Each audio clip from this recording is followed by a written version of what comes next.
Hello. Good evening, everybody.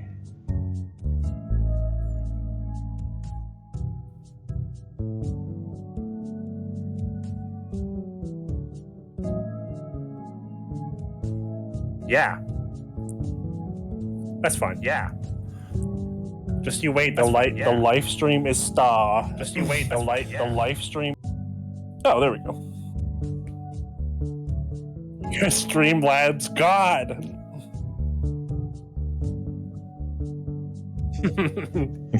He's too powerful. He's unstoppable.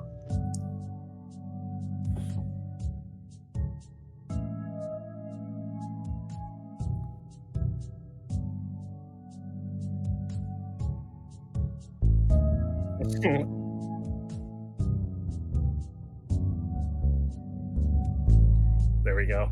That's when my emotions kick in. I'm just like an AI before that. A sleeper agent.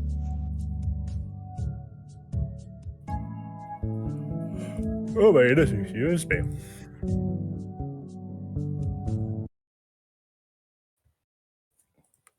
Oh, you know what, Blart? I don't have permission in TCC. It's like the one place I forgot to add. That's funny. Let me spread the link around as well.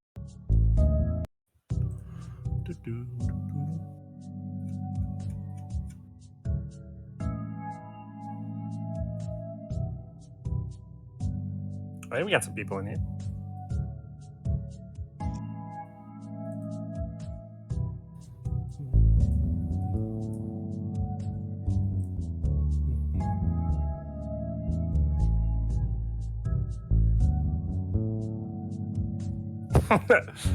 That's why I took the link. Yeah, I'm like posting the links as well. My bad. Hey, Boyd. Hello. How are you today? How are you on this Monday? Aren't they like honoring the Queen today or something? This morning they were doing the funeral. Oh. That's why people aren't here yet.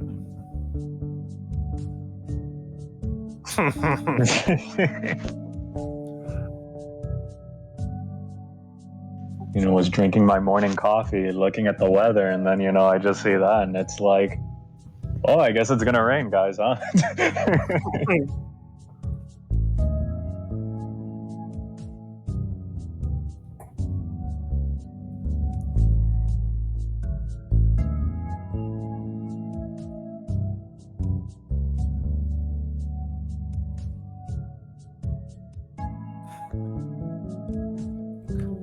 I love the A-Man Blart drama. The beef. The rivalry.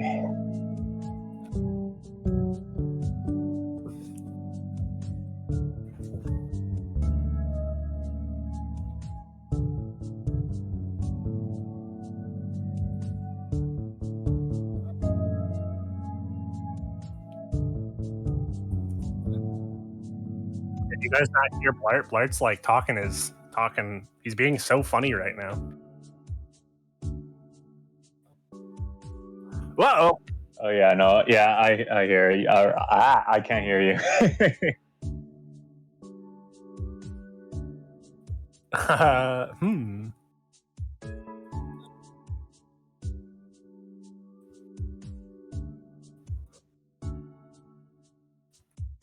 Is this something in Streamlabs?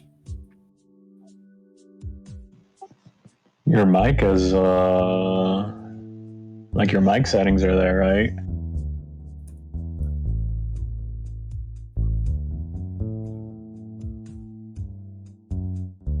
Are we back in garbage time?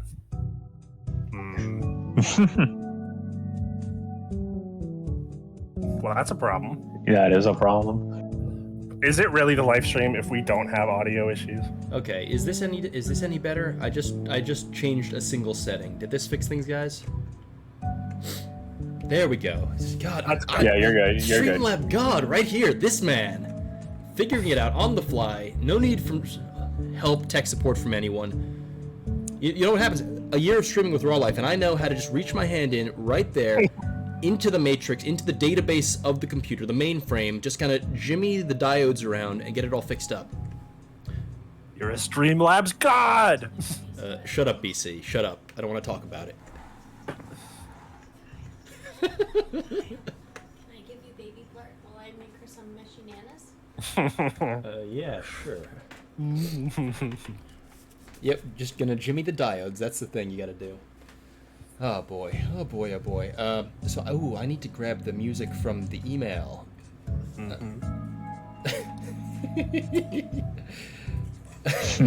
Shoot. Right. Oh yeah. So BC didn't hear that. BC, I said the Vayne run is coming. I would have had it out, but I had to spend all of today learning how to use Streamlabs in one day, so I could become the best at Streamlabs. And then I saw, before I could post the Vayne run, that Eamon went ahead and like outdid me, so I have to go back and, you can hear Baby Blood's very upset about it too. I have to go back and crush him into the dirt. Put him in his place. You know, it's funny, BC, because Samegi said exactly the same thing as soon as she found out that me and Mouse were struggling to figure out how to use this thing. So, I think Blindo is the only person who knew that we were like freaking out trying to get this thing running, and he was just there trying to keep us calm. Pretty much, keep our morale up there. You know what I'm saying? He did a great job at it too, I will say. Me and Blood are in the trenches and Blind Eyes, fucking with the horn. Bump, bump, bump, bump, bump, bump, bump, bump. All right, so I'm just about ready. The one thing stopping me is I'm actually streaming one-handed right now because I got a baby in the other hand, which has been kind of the story of my day. Although this baby is going to be very soon the recipient of a bunch of mushy bananas, and she's very excited about that. Aren't you? Oh, yo. Are you an excited little baby? Hey, yo, healthy. She's happy about that. That's huge. It's funny, BC, because I got everything set up in OBS, and I was like, we're ready to go. Okay, how do we do this one thing? And Mouse is like, well, I know how to do it in Streamlabs. And I'm like, I guess we're switching. And, well, it would, as we've said before, it wouldn't be the live stream without a bunch of hilarious technical issues to get us started off. That's the reason we have this pre-show here, is so that we can get all this dumb stuff out of the way, and then I can forget to edit it out when we post it to YouTube. Yes. So, Worried Chad, to answer your question, Raw is taking a day to himself, mental health day. He's been dealing with a lot. As you know, football season is in high swing, and Raw is very emotionally invested in the football, and so he needed kind of a day to come down after an extremely emotionally intensive week. And Samegi similarly is taking a mental health day after helping me get set up in Streamlabs. I know we did promise you that Amaranth costume, and we will be getting that to you. We're having some trouble tracking down the blue body paint, which is part of why this is taking so long, but we'll be getting that to you as soon as we can. I know we said September 19th, which is today, but we will be getting... Where is Blind... Oh, sorry, that was Blind. I asked you outfoxed me. I heard a second of pure rage in Blart's voice. So ready to pop off. And as for Zoe, Zoe is also taking a mental health day after seeing the various back and forths in our mod chat about getting this set up. It was a lot to take in, a lot to deal with, and so she's taking a day to herself to recover from that stress. But we're all here. We're all feeling good. We're all happy. You all good in chat? Let me know. Can we get some streaming raw lives in chat if you're feeling good? Those of you who can't do the streaming raw life for less than $5.99, you can get access to that because it's September, and that means your subscriptions, your subs, your Twitch subs, your bits, and all that jazz is cheaper, I think. But yeah, so see, you can be getting in on the sweet emote action. There we go. That's what we like to see. Love you guys. Look at this, she's leaning forward. Oh god, she can see the bananas. Oh god, she's trying to get to the bananas. This is... Uh-oh. Uh-oh. This is making me regret that I don't have a camera set up like Raw does, but this is a lot to juggle. Yoshi Pasta, what's cooking is a bunch of mushy bananas, which Baby Blart is about to eat. That's not cooking. MF, that's a very good question. I look forward to answering that during the show, because it's going to come up. Hanshu, Raw is taking a mental health day. It's been a very, very long and intensive week of football, and so he needs a day to recuperate from that. We encourage you to all send him your best, send him your energy. We love Geeks in a million. I heard a rumor that he also spent, all of last week trying to bring Zidane into the 6-man, so... It was... Yeah. That was rough. It was rough, but he's gonna bounce back better than ever. It takes more than that to kill a bull moose. You cannot break Raw life. He will be back. Not unlike in the Avengers. We'll probably just have to do an announcement of that nature at the start of the show, which I think we're ready to do, because baby Blart is now in Bananaville, and which, yeah, that sounds pretty fun. Is that a Jimmy Buffett song? I'm pretty sure, isn't it though? Any Finheads in the chat? No? Anyway. I was hearing my mic's a little loud. Is this better? Am I a little quieter now? Maybe even like a little bit. A little bit more? Is that what you're saying? Touch more lower. How's this? How we doing? Good. All right. You're just like good. peeking a little. Oh, it's because I'm excited, guys. I'm very excited. How's this? There we go. Perfect. There we go. That's Yeah, you're good. ASMR voice. It's been a little while since we've had me in the driver's seat. I don't think we've ever had me in the driver's seat. Wow. Goodness gracious. Okay, cool. Well, in that case, I think we're just about ready to get this show on the road. So I'm gonna go ahead and put that there. Damn it! I mistimed it. Anyway, if you guys are ready, let's get this show on the road. 3, 2, 1.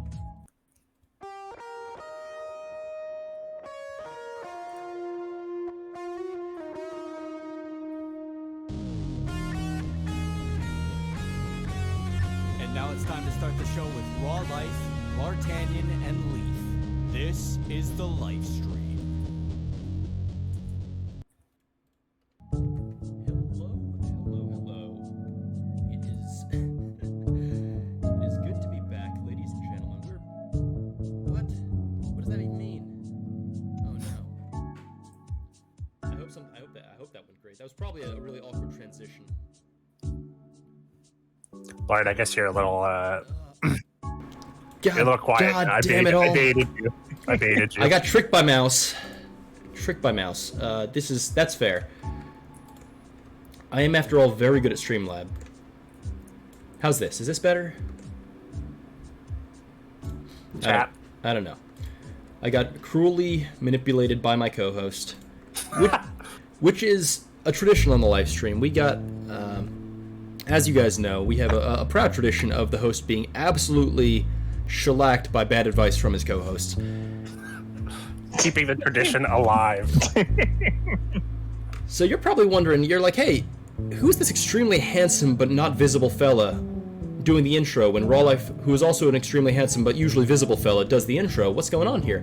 Well, ladies and gentlemen, our friend Raw Life is taking a much-deserved break this week. It's been an extremely emotionally intense week of football. Football season, as you know, is Raw Life's strongest season. He's at the peak of his power, and I think he just needed a day to himself to kind of recollect himself after just a lot of exertion. And so with me tonight, we got our good friends here. We got Leafblade, Mouse, and Blind Eye, your friends and mine. Leafblade, how you doing, my guy? I'm doing good. I mastered Streamlabs in about 5 hours today. You and me, we're gods at Streamlabs. Basically own the company now, so that was exciting. But no, this last week has been kind of rainy, which I feel sucks because I was like sick for last week, and I was like kind of looking forward to getting out again. But I'm pretty much cooped up inside with bad weather. I'm enjoying that in its own right. But yeah, how are you doing, Blind Eye? I'm doing great, and similar to you, I've had a rainy weekend. We dodged the hurricane down here in Florida, but like that pushed a lot of rain towards us. So, it was a calm weekend. I couldn't say much from that. It's like your typical Saturday and Sundays, which isn't bad at all, days to relax and whatnot. It's good stuff. So we're going to be having a nice cozy stream here. Where is Shad with 1 bit asking, where is Leaf? And that's a great question. Mouse, do you know where Leaf is? Never met him. Never met the guy. Sorry, where is Shad? We can't help you there. We do appreciate the question, and we will keep an eye out for our good friend Leaf, as referenced in the intro. So we're going to have a nice cozy stream tonight. As you can see, the three of us are hanging out in the cabin up north with the snow falling down. We're up there in Canada hanging out with Mouse because, well, in 5 hours, Mouse and I became absolute wizards at Streamlabs. We didn't have time to figure out how to use BlueStacks, and so we won't be able to do the usual gameplay, but it's okay. We have a nice cozy chill stream to talk about that video game that you and I all you all and I all love so very much. When we're not complaining about it on the internet, which is common. Dissidia Final Fantasy Opera Omnia video game on your mobile phone or tablet, I guess. So, guys, it feels like not a whole lot happened since we last convened here. What was it, a week ago? Yeah, the two events. I feel like they're kind of low key. Everything after it's a post Dare to Defy world, so everything's a little grayer now. But I don't know. Like neither of these two, no spoilers or anything, but neither of these events kind of like excited me too terribly much. It felt like kind of a long week for content for sure. Yeah, no, it feels like a stretch, honestly. Yeah. I even had problems trying to like log in, find like the motivation to log in, but yeah, no, like you said, post Dare to Defy. It's that was kind of my experience with the 6-man. We can talk about that in a bit of depth. But basically, I was like, okay, stomp. I could replay this, or I could not replay this, and I ended up just spending the week not. Mostly looking forward to the intersecting wills that showed up because it features a favorite character, but that's just me speaking to people who don't happen to like a particularly questionable mid FR. That's a rough time. It almost feels in some ways like a precursor to the JP kind of 4 events a month or whatever schedule where, man, I miss Dare to Defy. it feels like slow times. Yeah, it was nice. Like, I don't want to always talk about Dare to Defy every single show, but it did have like that little extra thing to do was nice in the game, I think. And of course, there's challenges like the Tree Void, the Man to Void challenge they're running, which is like a Dare to style event that our community members A-Man and Tree Void are running. So if you have the post P2D Blues, check that out and see if you can do it on TTC server. And we're at Chad with the 1-bit to check out the Frog Challenge. You can find the Frog Challenge, I guess, at your local pond. I've heard it's pretty challenging, rather difficult. Most folks here probably won't have completed it at this time. You do get Queena's ultimate weapon if you do it, though. So worth it, I'd say, worth it. And Yoshi Pasta, DTD sucks since it's pull bait. Yes, pull bait. That's what it was. Clearly. So, man. But, we got a character with the 6-man, didn't we? Yes, we got a few updated characters, actually. Oh, yeah, some explosive ones, I might add. Mm-hmm. Or explosive one. Yeah, and it was not the feature character. That's for damn sure. Not to poop on Yuri at all. Of course, I think he's a pretty fine unit overall. We'll transition to Yuri, I guess here. Did either of you guys go for his stuff? I actually ended up going for just his FR. Or wait, no, I didn't go for his FR. I free pulled his FR and was like, I guess I should build him then because I had his LD from when he came around last, and I was like, I'll pick up the BT along the way. And so I've used him a little bit, and he kind of feels like better Kryl. And that's all I'm going to say about it at this time because I haven't greened him, so I can't say I don't have the full Yuri experience. Blind Eye, have you played around with the fella? Like you, I got his FR for free, and on the Vayne banner yesterday, I got his BT on the free. Well, Hey, but I didn't green him, but I did max out his FR. He's okay. What about you, Mouse? Did you pull him? No, I'm holding off. I've been really hard on FRs like in early on, so like I'm kind of cutting back a little bit now. So Yuri just like was unfortunately part of that. He does look really fun though.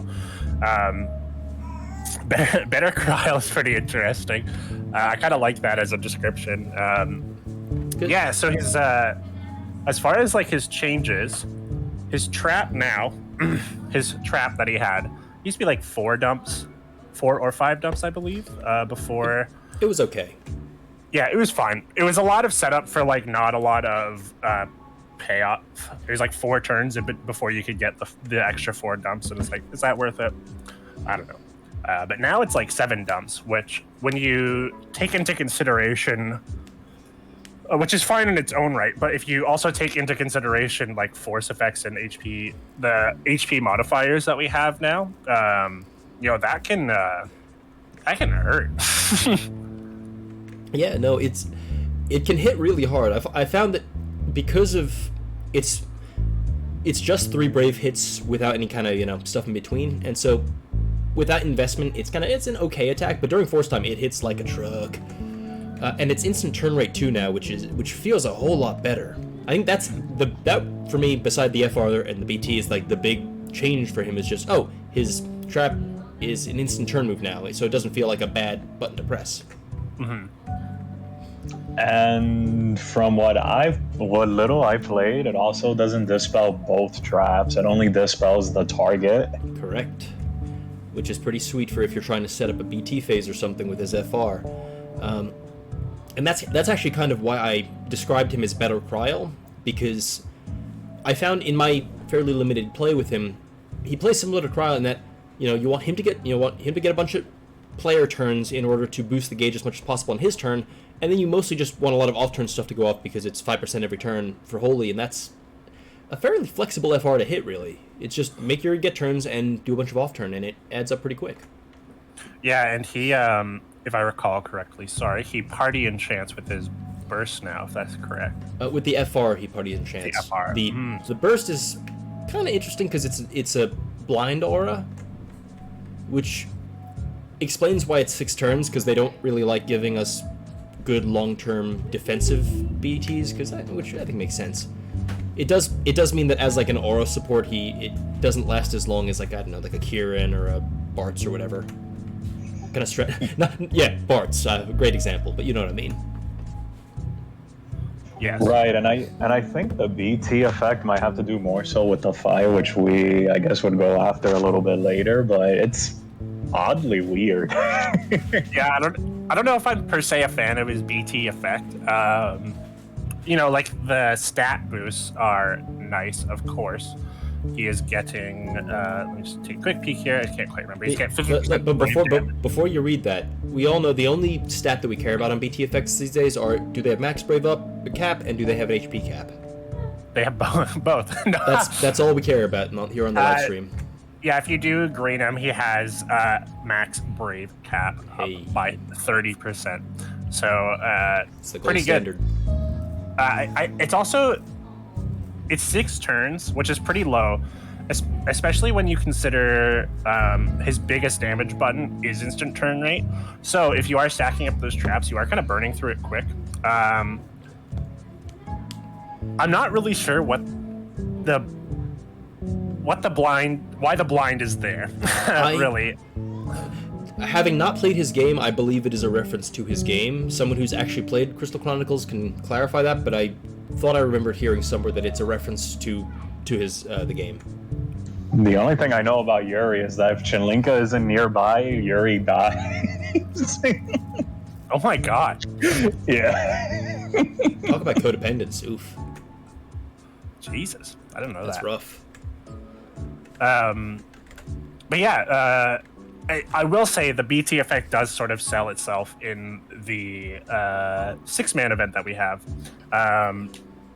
because one of the mechanics. Let's maybe transition to this new fight that we got with the release of Yuri. The 6-man has a counter that they do during one of their thresholds that will hit you and reduce will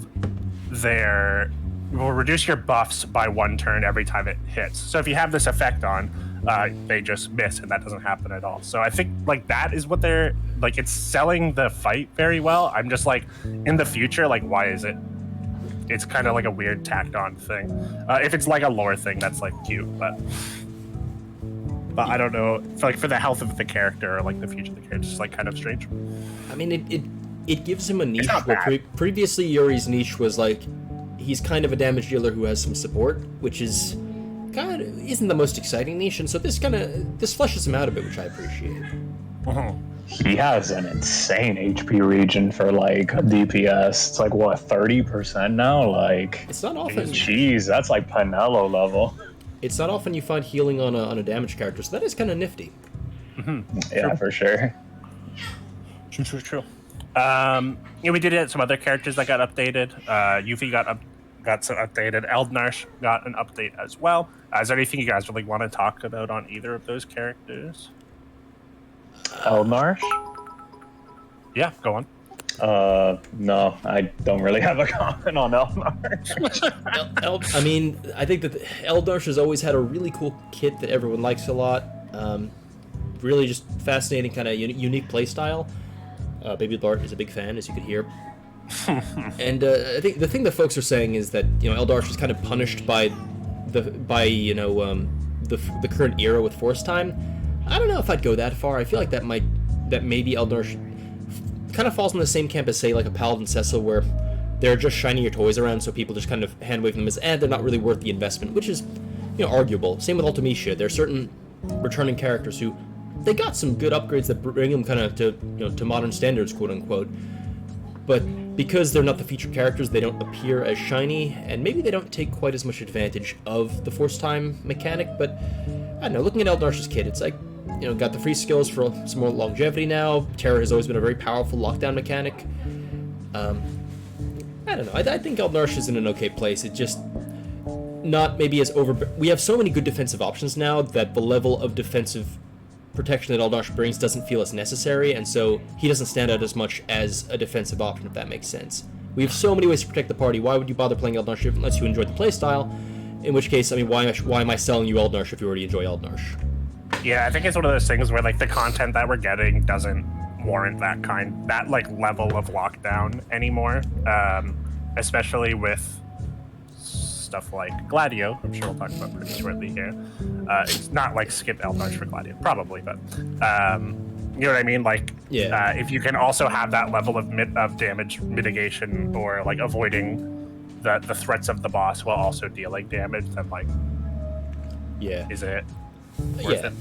And I think the big thing with Eldmarsh is Eldmarsh also brings that kind of that free off-turn damage through the warps, being free turns, but because those take a Force Time turns, people looking like, Eldmarsh has 4 HP or 3 HP attacks on his skill 1 or skill 2 or whatever. That's not enough for what I'm trying to do here. And then they're like, Ursula is a good general purpose FR and you should use Ursula. So I don't get it.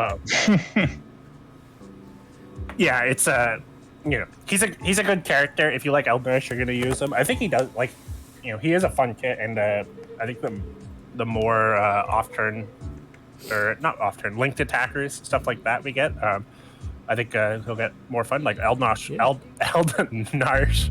Core has always been like a fun and good combo.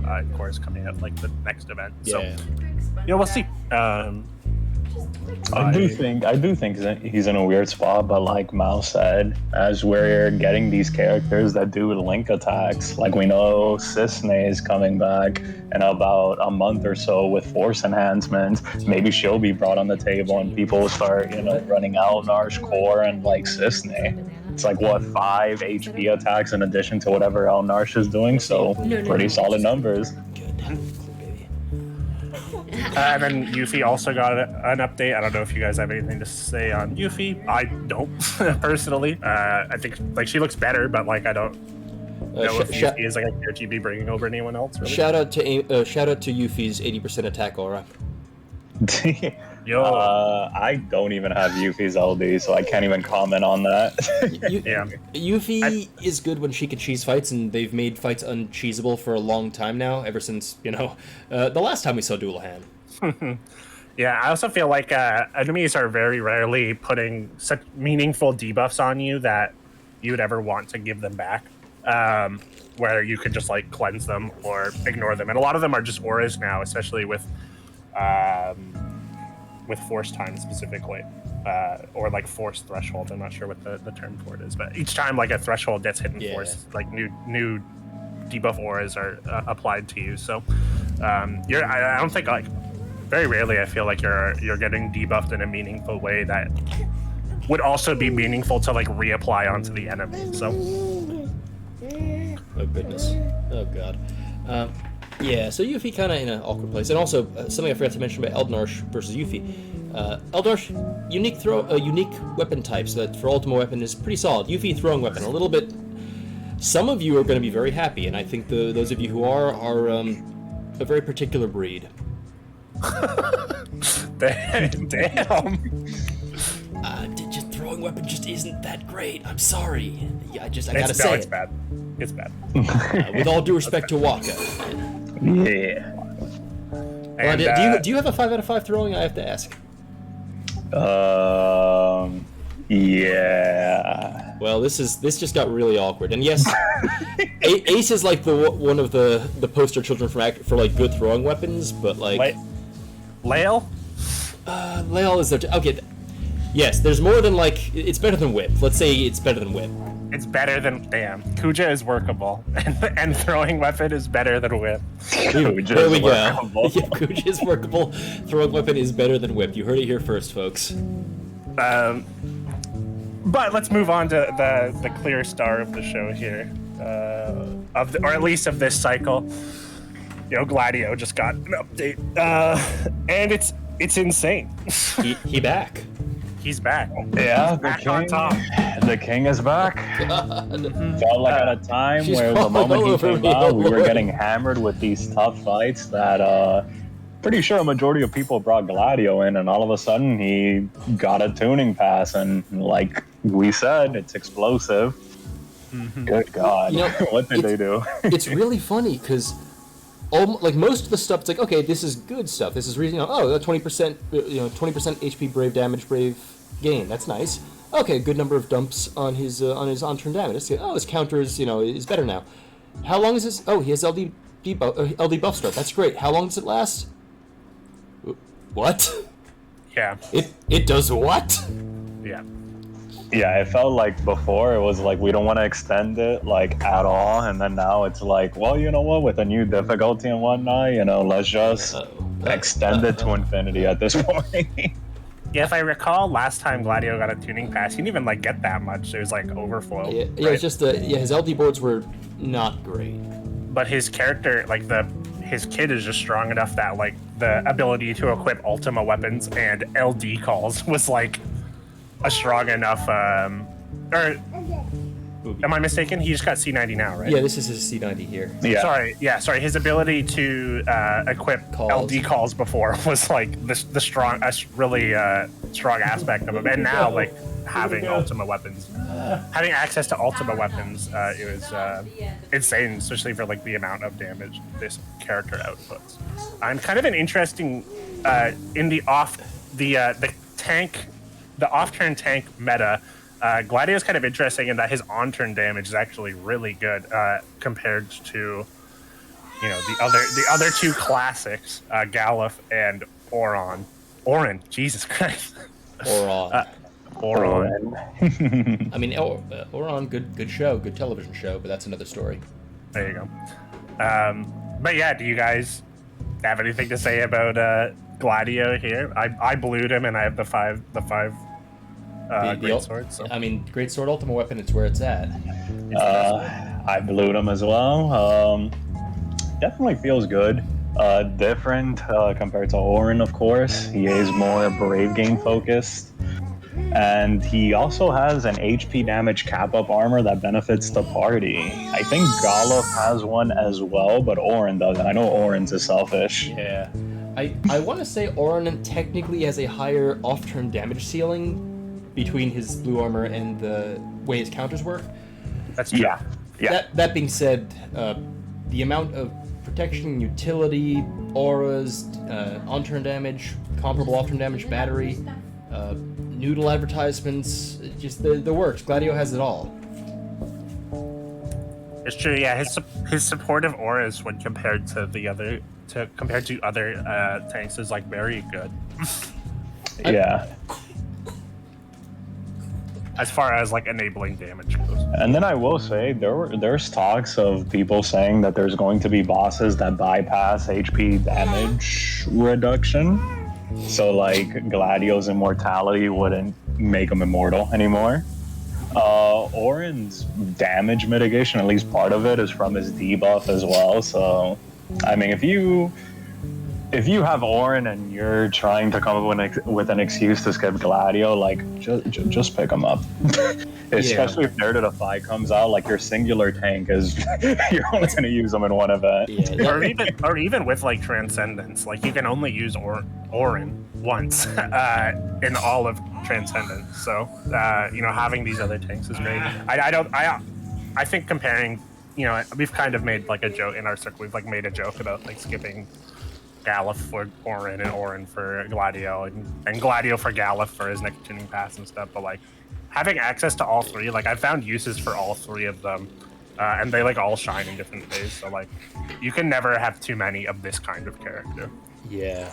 No, that here, because I was like, maybe I shouldn't, maybe I don't need to blue Gladio because I already glue Galif and Orin. And the thing is, at the end of the day, you're going this is counter tanks are one of the most powerful archetypes in the game, because one of the few ways that the devs can stop turn hog units from just completely taking over the game is to force the bosses to be able to take turns and to make them do scary things. And the way you can deal with that is with a unit who's designed to let the boss take a turn and not care and punish them for doing that. And it's an incredibly powerful archetype that also fits into kind of the turn efficiency component that this game has. And the three of them have just enough difference between them that there's value to having all three, which is pretty awesome. Yeah, agreed. Agree as well. Heck yeah, I agree as well. We all agree. This is God. Good talk, everyone. I'm glad we were able to work through this and come to the conclusion that Gladio is a good unit. This kind of discourse is what the live stream is all about. Mm-hmm. Yeah. So we did get a new fight, a 6-man fight. What do you guys think of the 6-man format in general? I feel like these bosses, they had interesting gimmicks. I'm sure we can all agree on that. Like the counter lowering buff duration by -1. It just feels like when it comes to the numbers, specifically the HP, it feels like they're like holding back. Like if we look at Sabin's fight, right? The boss had 85 mil, and then it revives at like 29%, and then you have to not necessarily do the 85 mil again, but you have to do like about 60 mil the first fight, or like 65 mil, and then 85 mil. Mm-hmm. And then with these bosses, it's like their total HP doesn't even like rival that question mark. Yeah, like, I know Dullahan has 90 mil, but then the Killer Whale, I don't know if you guys have the number for the Killer Whale. He also has 90 mil. Okay, yeah. He's just like... And then there was the Irvine mannequin as well. So I don't know, it just feels like with us being able to have 6 characters, there should be a lot more HP on the table for us to work with to incentivize us bringing 6 characters in there. I think the first fight did... I'll say that I think the first fight did a little bit better at like selling the 6 warrior format, because you did have to like switch between damage types and offense and defense a little bit more frequently. This one is a little different, where not really, like you can shut down the fight pretty easily. And then I can't remember the cam one, unfortunately. I don't know if anyone has any say the cam one, but this one, like you can shut it down pretty easily. And like the I think maybe the biggest or the 2 most complicated mechanics are like the counter that reduces buff, and then the healing, the zombie effect, where if you heal, you take damage instead. Which I think is cool, but again, like you just like you swap out for characters without regens, and like it's not a huge problem at that point. Or even then, like they don't. If you bring strong enough mitigation, you can just like tank the hits, even if you have very low health. So I don't know. I didn't dislike this fight, but I didn't love it. Yeah. And it's like you said, the beta 6-men hit like a certain sweet spot. Like the boss is switching between like a physical form and a magic form, and we didn't see that with the cam 6-men. We didn't see it here, and it's honestly a missed opportunity. What do you think about the fight, Blart? So the way I experienced, I think he's dealing with baby stuff. I was realizing. But yeah, I do think that they should. Hello, can you hear me? Yes. Try and incentivize which kind of heal. The one thing that this fight did is like incentivize which kind of healer you should bring, because we do have like regen healers and burst healers as roles in this game, and I do think that is not really something we have to contend with a lot of the time. Whereas in this one, of course, like with the zombie effect and the HP poison, there's reasons to kind of decide, okay, am I going to bring a regen healer and then just kind of eat the HP damage on that, but heal the HP poison when I don't? Or do I bring a burst healer, kind of risk it, and then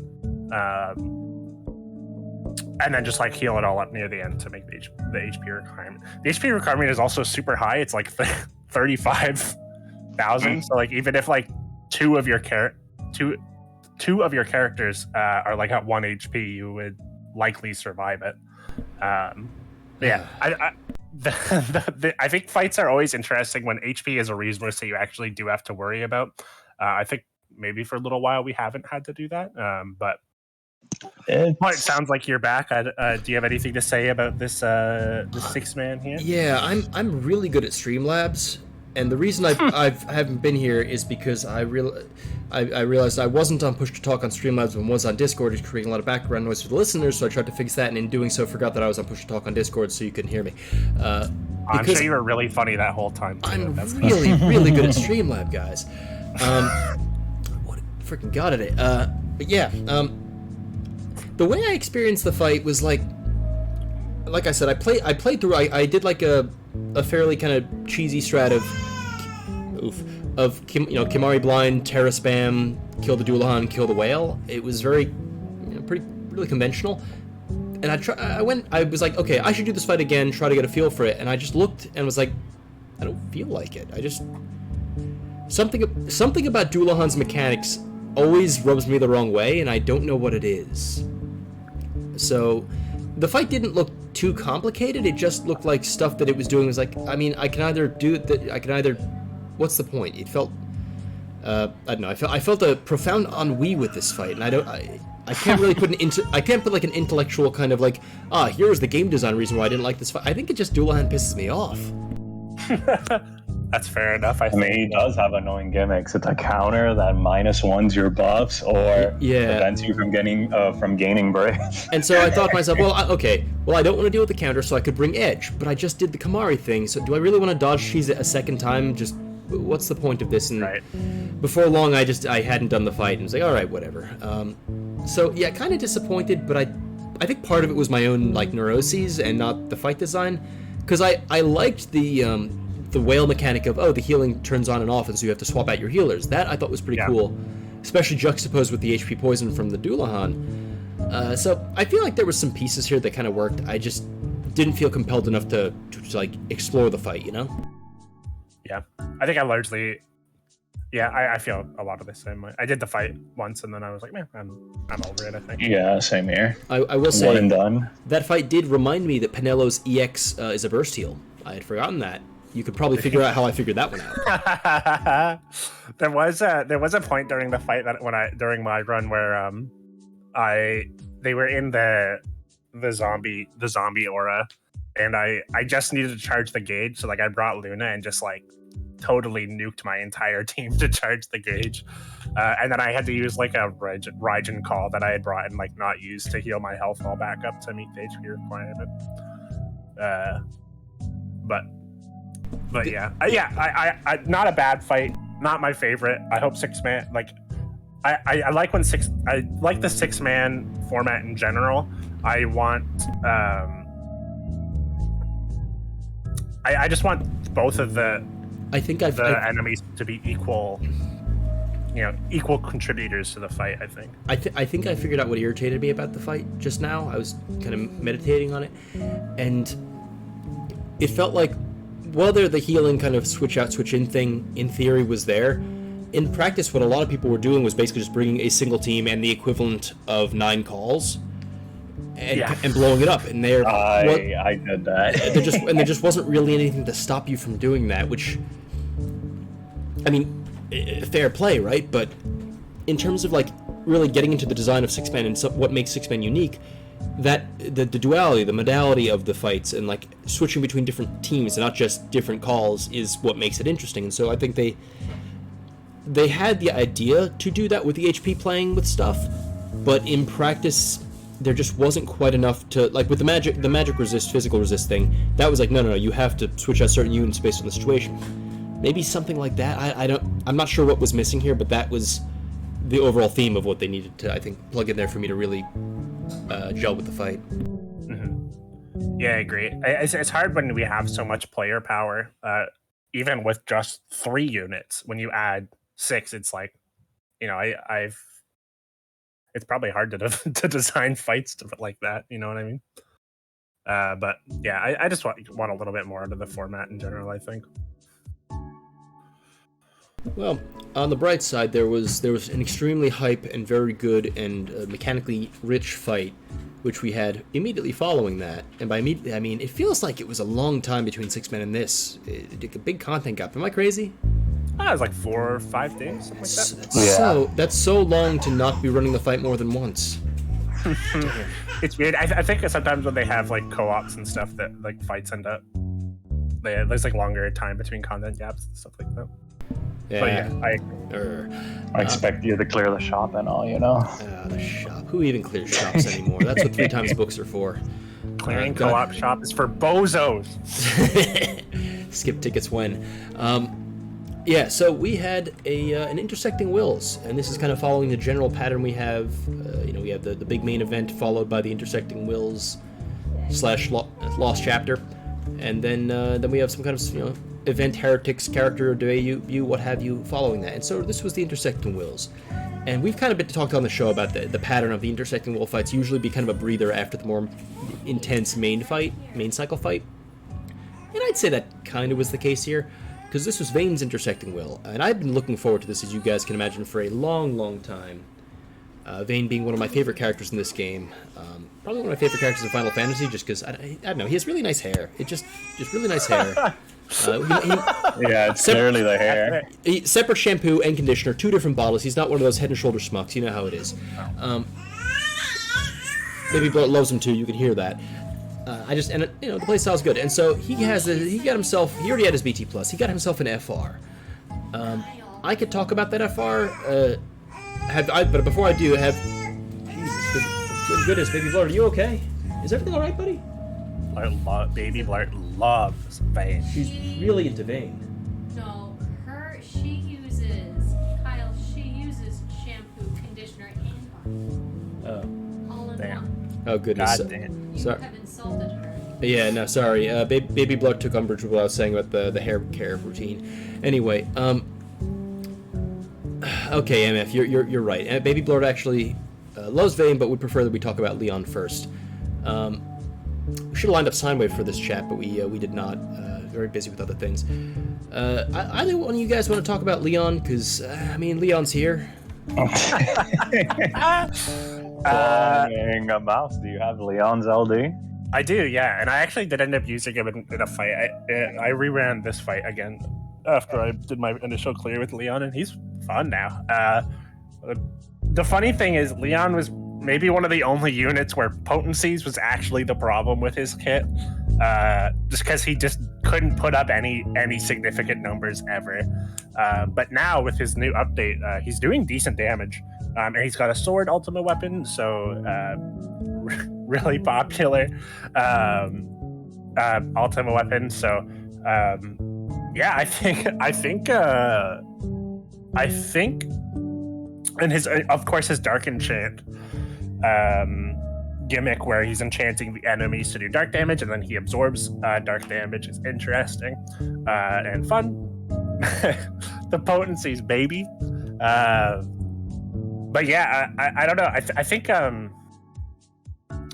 think one thing is he probably works well in off-turn FRs. I'm just not sure like where you would bring him other than that. You know what I mean? Yeah, I think that's one of his core problems. Because I think when it comes to the dark FRs, like looking a little ahead into the future, I don't think any of them even have an off-turn. Well, actually, no, Sice has an off-turn condition, but Yeah, and but his one is Celis. She has an effect where if you absorb, you get like plus 20% per ally. So if they do an all attack, it's like 60%, which is solid. Yeah. But yeah, like other than that, he's also like an elemental unit, which I know like that's going to become a problem in the future. I am just now realizing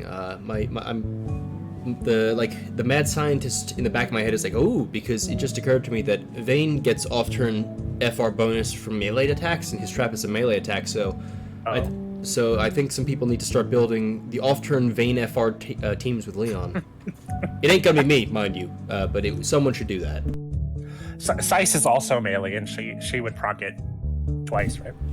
Oh yeah, no, she's probably She would, because it's one for each twister. That's true. That's true. Skip Leon for Sice. It's true, yeah. Skip Leon for Sice. Sorry, guys. Sorry, son. But he seems decent. You know, he's an unusual tank who I feel like the devs don't really think about him when designing fights. Kind of similar to how you used to be back in the day, where like they wouldn't really think about the unique gimmick characters, and then those unique gimmick characters can really do well in fights. Mm-hmm. And his big problem with his last tuning pass was just his damage just wasn't great. And now he has decent damage, reasonable party support. I'm trying to be really kind of guarded with my words there, because I know his auras are not that stellar, but they're there. And he has some healing. He's mostly there as kind of a damage tank.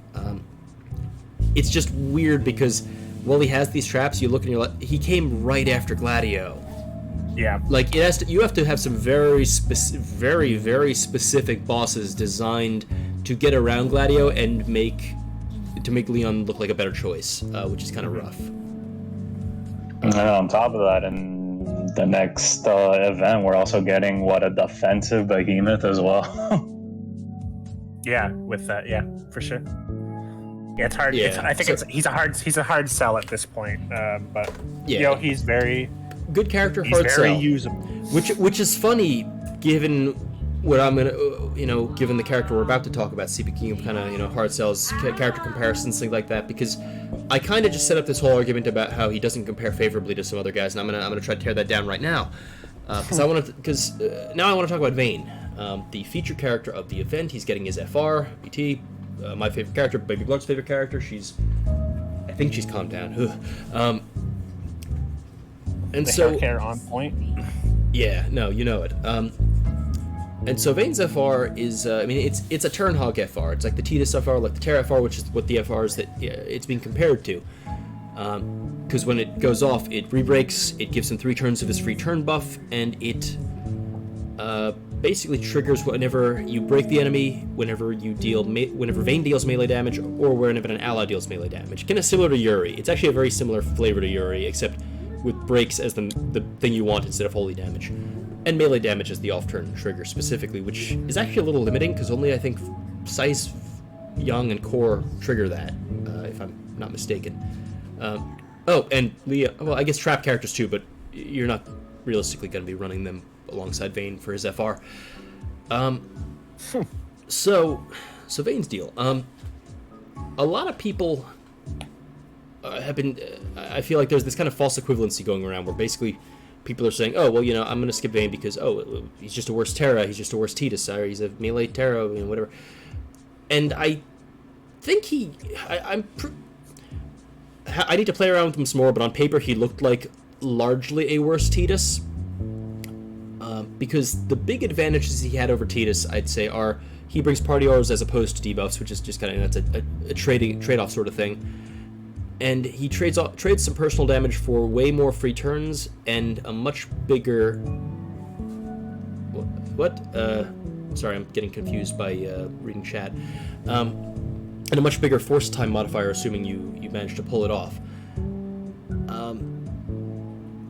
And so the thing about that's been bothering me about that is that on the one hand, like, yeah, you probably don't need Vayne if you've pulled Tidus. Terra, I don't know. I think they function differently enough that you could make the argument. But between lockout content, Transcendence, Dare to Defy, who knows, maybe an Abyss will come back. I think there's something to be said for just characters with absolute value. And I think Vayne has a lot of that because he has so many free turns that every time we get a new character that takes advantage of you taking lots of free turns in a row, he's going to be one of the go-to units you can pair with that. He's going to be perfect with it. Look at the Odin, Leo, the Excalibur Scott on Odin Dare to Defy team that was making the rounds, the Lightning Leo selfie. People were also pulling that. I saw ZK pull that off with a C80 Vayne because his whole deal is I just take a bunch of free turns, and he just took advantage of the launches and the free HP damage from Leo and made it work. I think it's just a very fundamentally solid kit that people are kind of overlooking because the devs never really give him the juice because he slept on. Similar to Lufania Plus, everyone was like, oh, what a shitty BT, and I'm like, I don't think I ever struggled in a Lufania Plus that I brought Vayne to. He basically crushed every stage he fought. So, I don't know. You know me, I'm a big Vayne stan, so I'm going to let you two talk a bit more about this with maybe a bit less bias and a bit less of a baby shouting at you if you say anything bad about the character. Well, I messed around with Vayne a bit. He honestly feels pretty good. It's like you mentioned, his shtick was that he had auras that benefited the party, and his numbers right now are actually pretty respectable for being a primary DPS. We have, 80% attack and M-Brave, and then 20% HP damage. I have a couple of issues with him. And the first one, to get the elephant out of the room, is that his BT doesn't have HP damage cap up. And then the second one, and this ties into his FR. His FR condition is to do melee damage, which, again, nothing wrong with it. He gets an extra when he does it. For some odd reason, his EX is magic, so for those of you who are using Vayne with his FR, try to not press that button while it's up. I forgot about that while I was I have to redo this run because that's something to keep in mind because you can get through his FR, I found, without pressing his EX at all. You just have to remember that because I definitely forgot while I was doing my run.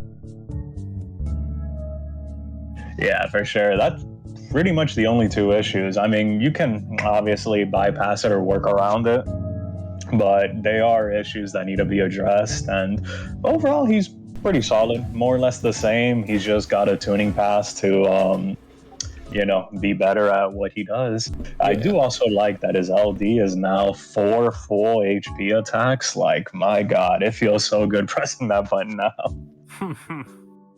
What do you have to say about? Oh, go ahead, Blart.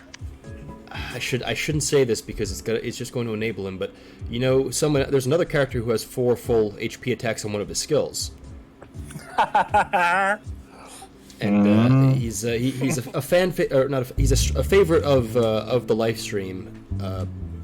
I'm talking, of course, about Kuja's skill too, but we're not going to go too deep into Kuja. Oh, Ultima, baby! We're not here to talk about Ultima. We're not here to talk about Kuja. Anyway, Mouse, you wanna step in? I don't have much to say about Vayne other than obviously you guys are big fans, and I think one of the things with a BT unit having an FR is that they're always going to be able to drive their FR and get good numbers out of it. Obviously, you have this high investment cost with a FR like this or a unit like this because Vayne really wants that green BT. I don't think you could run them without it, really, or you shouldn't. There aren't too many characters these days. They exist. Lunafreya and Yuri, I think, are good examples of it. But I feel like most BTFR characters are going to want that green. For sure. I feel like a lot of people are saying, oh, yeah, Vayne needs too much investment. It's like, okay, so who are you going around running other characters? Who doesn't? Come on, man. Yeah. Yeah, true. And, he can push up very respectable FR numbers. If you're running his comp right, you can, or running him properly, you can get 70 a turn or something similar to that. Yeah, no, I think, if you run him alongside 2 additional melee follow-ups like Young Seiss or Young Core, the auras on the team are a little bit sus in that case, so it kind of, you have to rely on calls, but it can work. The one thing comparing him to, in my head, I was comparing him to Tidus. It was like, oh, well, Vayne has a better FR, and then I remembered that with Tidus, you just use Cam's FR, and it's like, well, whatever. So, I don't know, it's kind of a weird thing to justify, and I don't think we're really necessarily here to sell characters. We're here to just kind of rate them. And I'd say he felt good when I used him. I've always enjoyed the playstyle. I think it's still fundamentally very strong, but mileage may vary. Maybe people don't want to press his skill to 80,000 times. people see the 3 HP attacks and are like, oh, that's so weak. It's like, well, yes, but he's doing it 3 times for free, so. For sure, and I'm not arguing like you need, I'm not arguing that you shouldn't max Vayne or whatever, or like you could run him without it. Like any BT unit you're gonna want a green, other than like pretty specific exceptions. But it's just something that like you do need those resources to get the most out of these characters. So it's something to. I don't know. It's sounding to me like you're saying that that's. I'm trying to be argumentative and like get violent here, but like we're sitting here relaxing in this beautiful cabin. It's too nice up here. It's too nice. You can hear like the kind of the winter breeze. It's not actually winter, but it feels like it is because I'm used to temperate climates. We're up here in Canada. I can understand why you guys are all so polite and nice all the time. Yeah, it's tranquil up here. It is, man. I'm just feeling real chill, real zen. But yeah, I think one thing with Vayne is that he doesn't really work with other FRs. I can't think of like one that he would particularly do well that isn't like a generic one that you can use anyone with. Gabranth. The Gabranth, that's true. And then like you can use him with Sephiroth and like really abuse that, obviously. But yeah, I don't know. Like I'm not like a fan of this style of unit, but it seems like people who are getting some good use out of it, and it's getting good content with the Blart v A-Man, the Blart v A-Man beef going on right now. So big drama, baby. Huge drama happening in the community right now. But yeah, this we'll move on maybe to this fight now. Yeah, I think so. I'll get that off the soapbox. Yeah, this intersecting wills is. I ended up watching the cutscenes for the first time in maybe like a year for this game. Vayne's pretty cool.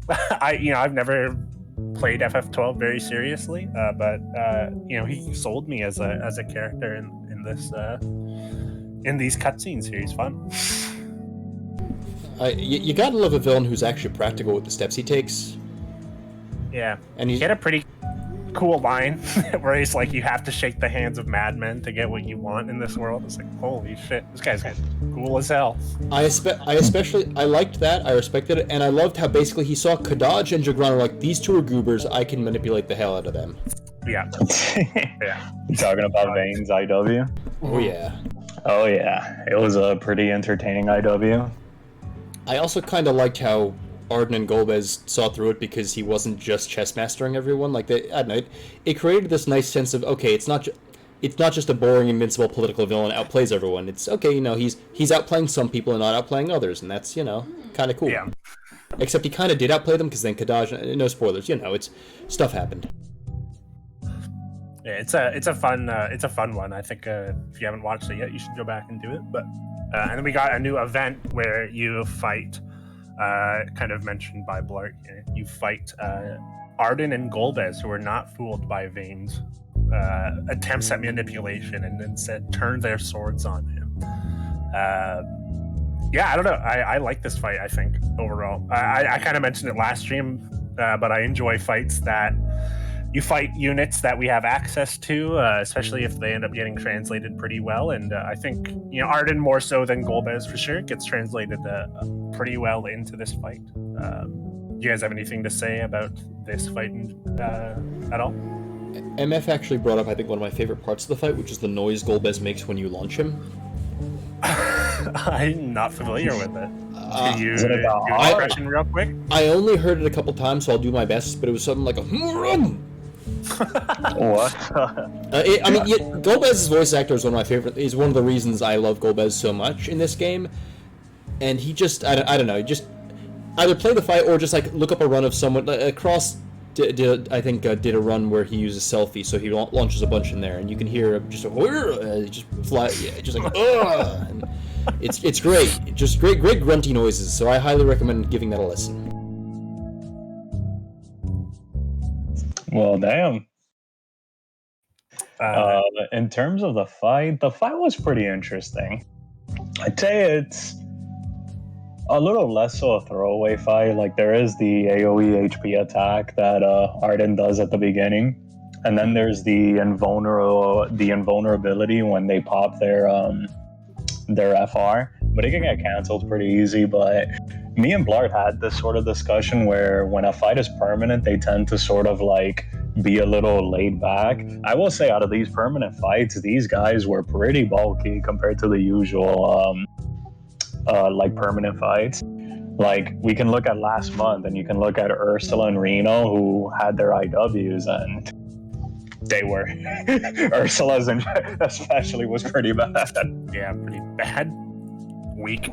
Yeah. So I do like that they're, you know, pumping it up a bit, even though it's permanent, and it was enjoyable. I had nothing wrong to really say about this fight. What about you guys? Cross mentioned something actually I do really like about this fight, which is that the FR for it is really kind of funny because, for me at least, the way it works is for I think 8 turns or whatever, the enemies can't die, which is really works for me because A, it's Arden, so that's really flavorful thematic. That works, you know. Of course, Arden's whole deal is he's immortal, and for Golbez, I mean, his BT effect is, you know, functionally speaking, while it's up, you shouldn't be able to die, and so it felt like for both of them, it's like, yep, nope, can't kill him.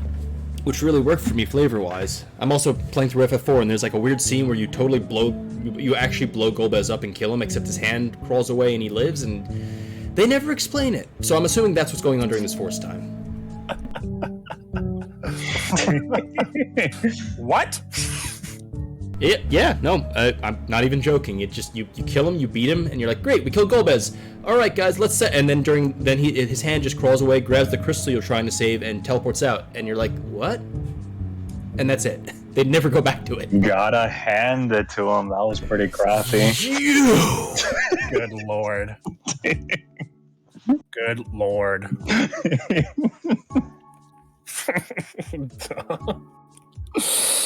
It's especially funny because it kind of reminds me of something funny that happens with Vayne a lot, I think, which is, I feel like with Vayne they try to teach you how not to brainlessly push turns back with him.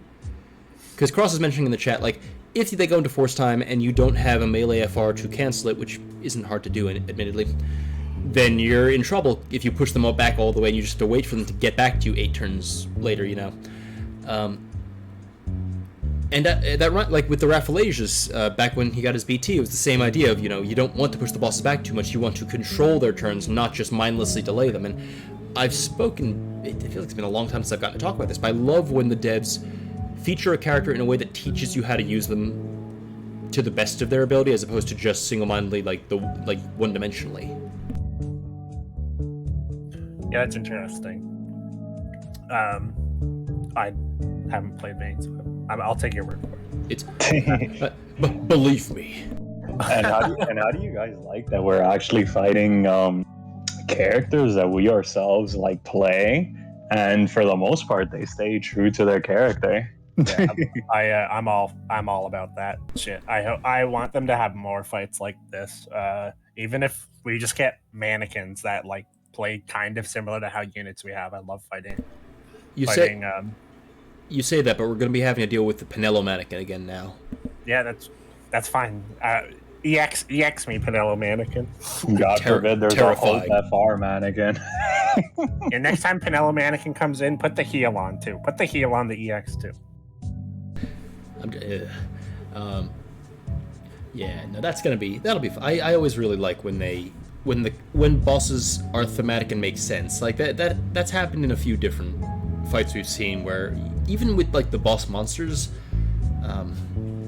like there have been cases where like I'm trying to think off the top of my head, but we've had boss monsters where like it feels like I joked that the mid-Italian snails felt like you were fighting sticky, slimy snails because they slow you down and it feels shitty.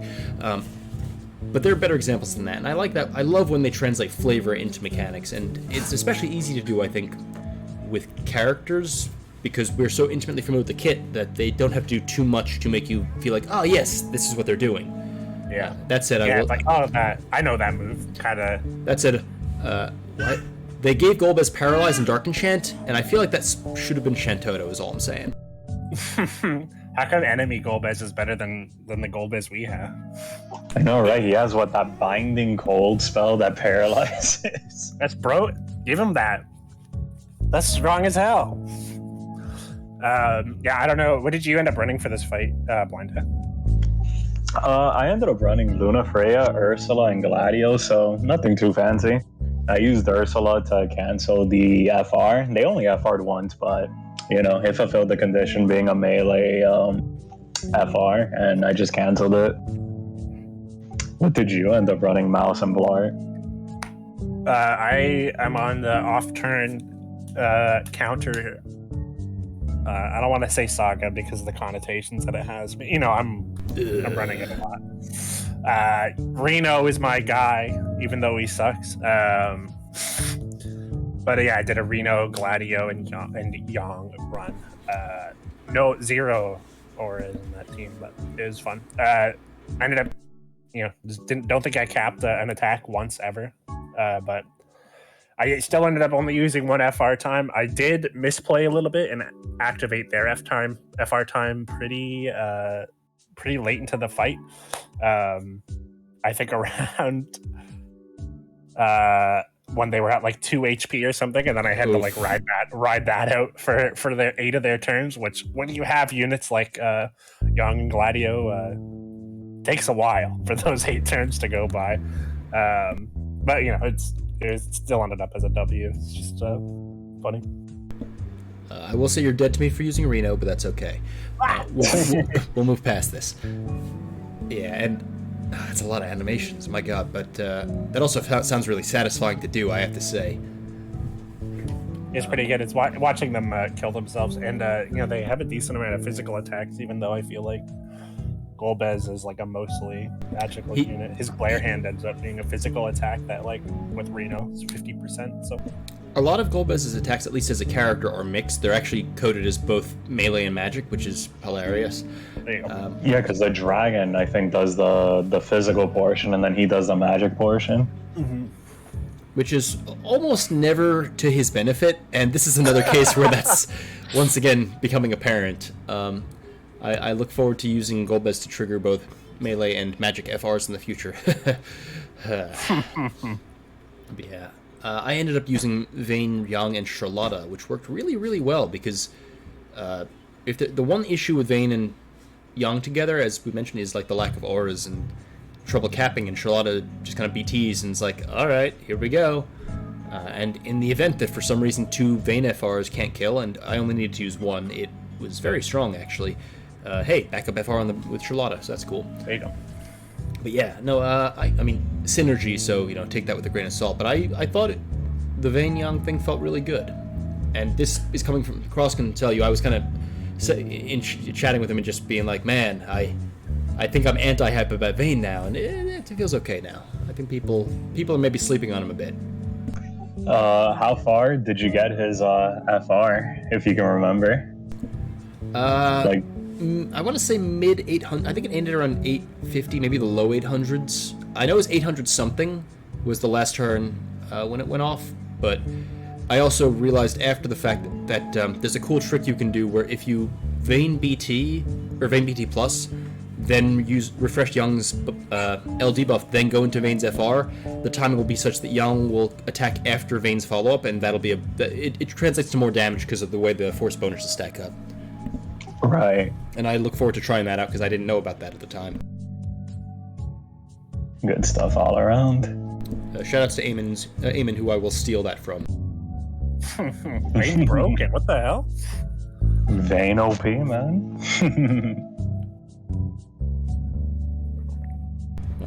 All right, well, I know we said this was going to be kind of a casual, cozy stream, and that covers the content. Is there anything else we want to talk about tonight before we wrap things up? I mean, we got the chat there. Chat, if you want to ask us a question, you can drop some points into the chat and do that.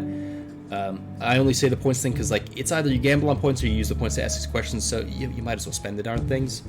You're better off just spending them now before Raw Life steals them next week. And he will. I am glad to say I've successfully paid out the winners of the last bet. Sorry, Tree Void, I believe you lost all of the points that were bet there, and I want to say Soraya the Ranger and Mouse were the main winners of that. Yeah, fuck you, Tree Void. Normally I don't shout out folks like that, but since it was all friends of the show, why the heck not? Oh, God. MF, that's a great question. My next blue-green sub-goal. That is a great question because, being honest, Gal. Hell yeah, dude. I mean, I wasn't planning on going for a Gao, so if that's what the people want, I can make that a goal. But like, that's a great question because, like I said, I'm still kind of hurting on resources. But I think if that's what the people want, I'm happy to take some suggestions in chat for some sub. If there are units you want to see me go out of my way to get that I wasn't going to get, we can look into that because it's hard to pick a kind of a meme blue-green unit coming up because we have a lot of like there's a lot of bangers coming up. Yeah, there's a lot of like really good characters coming out with reworks. Tell you what, how's about this? Because I am not going for Tifa or Renoa because I'm not feeling it. Let's say Arden. Yo. Oh man, I was gonna refund. Oh, never mind. I was Garland. Garland? What? Garland. Oh god. Sure. You know what? Why the heck not? We need to come up with a good goal for it, but. That's something we can talk about for next stream. Yeah. Okay. You know what, guys? We'll have it set up next stream. But if you want to see a blue-green Garland, oh my god, we can go for that. I have Garland. He's not blue. He's not. I want to say his BT is realized but not greened, and he sucks. He's terrible. Damn, Tree Void, you're done. You're done. But yeah, I mean, what better way to celebrate September than forcing me to green and blue a character that I really do not need to use. There you go. It'll go great with my LDFR only Cloud of Darkness. There you go. It's so bad. Why did I build the FR? I don't even have the BT. I still don't know why I did that. Actually, I did the exact same thing. I do have the BT, but I did build the FR without with zero intentions of greening or anything. So that's a thing, and I don't have at this point. I don't think I even have it. I spent all my tokens on Pestle to get Pestle for that last thing, so I can't even do that to get Cloud of Darkness. But I have Garland. Y'all sure? Okay, fine. Garland. All right, fine. We'll get back to you next stream, which hopefully should have an Amaranth cosplay that we've been working on. It will take far too many subs to Blue Thancred. I am sorry. That is not a bridge I'm willing to die on. You did bring up a good point, Blart, and I wanted to ask you guys. Yeah. How are your resources when it comes to, I guess, 100%ing your character, whether it's a BT ingot if they're a BT character or high armor plus ingots? I got no blue mats. I think I have 3 books, blue books maybe. I have the entire Type 0 cast blued and a few offshoots here and there. But I have no 0 blue mats. I'm living paycheck to paycheck on the blue mats. As far as BT mats, I actually don't green a lot of characters. So I have a decent stockpile. I have 15 books or something, and I think I have enough for 2 greens right now. So yeah, I'm doing okay, but dude, blue units are. I almost feel like blues are.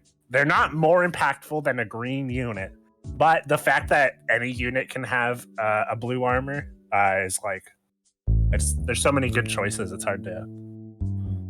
Yeah, and it's still core. It's beneficial for you to still have a blue armor character. And I'm in the same situation as you where, I don't green a lot of characters. I believe I can green maybe 4 right now. I can probably do about 7 or 8 if I just plus, 0 out of 3, a bunch of my BTs right now. But, yeah.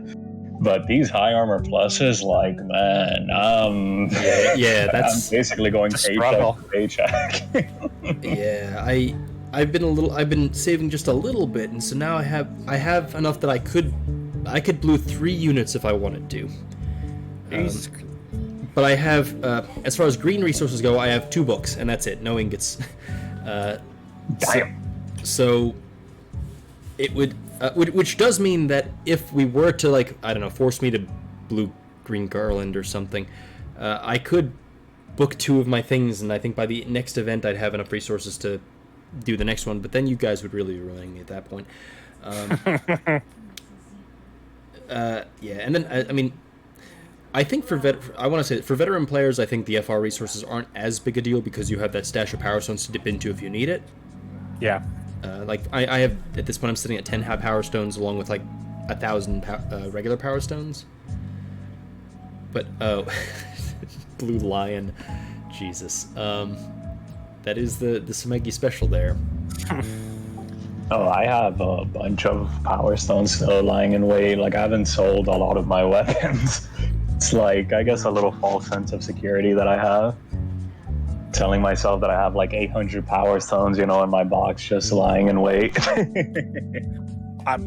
biggest, which is what I expected, is the biggest bottleneck is like the pyramids, the shards. Oh yeah, the force enhancements. Those are stones and shards. Yeah. Yeah, like enhancement points or whatever. If you've been playing for any reasonable amount of time, it's like I have like a stash of like 300,000. I'm just like throwing them. If I'm using a unit, it's like, sure, force advancement 10 for this fight. Why not? Yeah, no, I know it gets better later on because they start repeating, not necessarily repeating characters, but like characters who get like a new FR and later down the line BT, like they're already characters who got their force enhancement. So yeah, say someone like me who, force enhanced every FF10 character to 30, like on the JP side, Pain got an FR and BT, and when we get to that point, it's like, well, I guess I don't need to force enhance 30 here, right? Yeah, there you go. Funny on that is on the topic of like bluing a character is I've definitely had a few times where I've gone to like use a book on a new character to get an ingot and then blue the unit, and I have already realized their armor from like an earlier tuning pass to like get an ingot for like another character. It's like I'm running out of armors that I want to realize because I'm like, maybe I'll do this later. At this point, it's all characters where I'm like, I don't even care. Why do I want? How do I spend these books? Yeah, exactly. And I, as far as ultimate weapons, I traded in my throwing weapon today. My beloved. Ace is sitting on the bench now. Lyle is sitting on the bench now. But I got the fist weapon because I've been really enjoying Yang, and we have some good units coming up. I'm not getting Tifa, but like even just the rest of them are I think are really good. So I mean, there's still some pretty good fist users coming out. Like we have 8. My boy. I know Zell gets force enhancement, so Raw will be happy about that one. Mm-hmm. Oh boy. Oh, Zell in the FR era. I don't know that one. Can't wait to press all his skills. Press those buttons. I think that's a sub goal right there for Raw.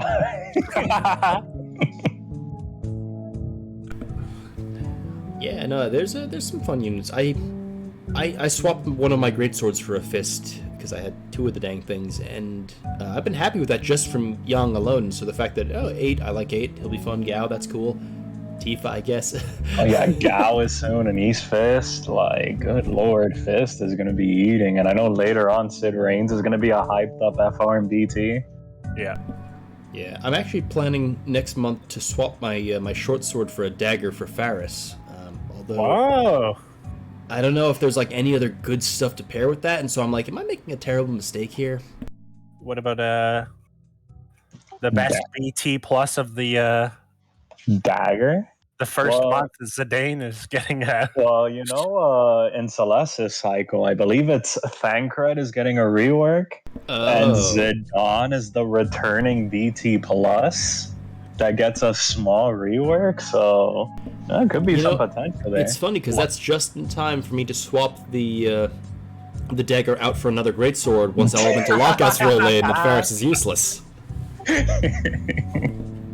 See, I have it all planned out.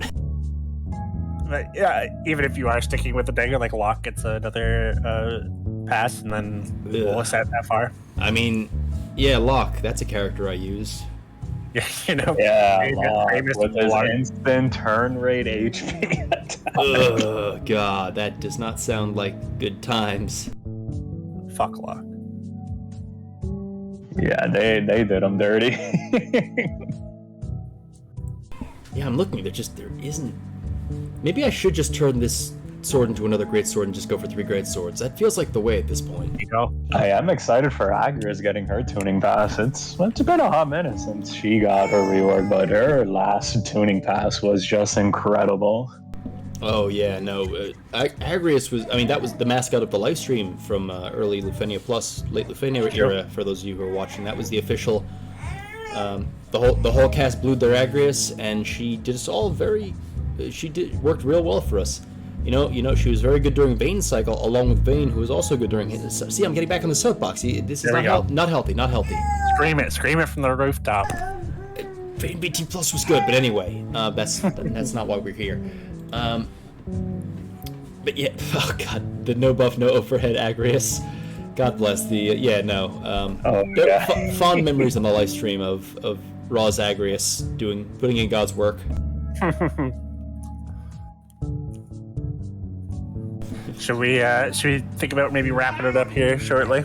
I think so. I think we've about covered it, folks. Thank you for joining us. We really appreciate y'all coming out here. I know this was a bit of a cozier stream than we normally have, but there's a snowstorm projected to hit, so we got to bunker down exactly before we get locked in here. So exactly. So we'll be kind of hard to get out of the basement. I know you guys can see that little lump right next to the door. You know, that's supposed to be the cellar door where I'm in. I hope it stays warm down there at least. Surprisingly good reception out in this cabin in the woods.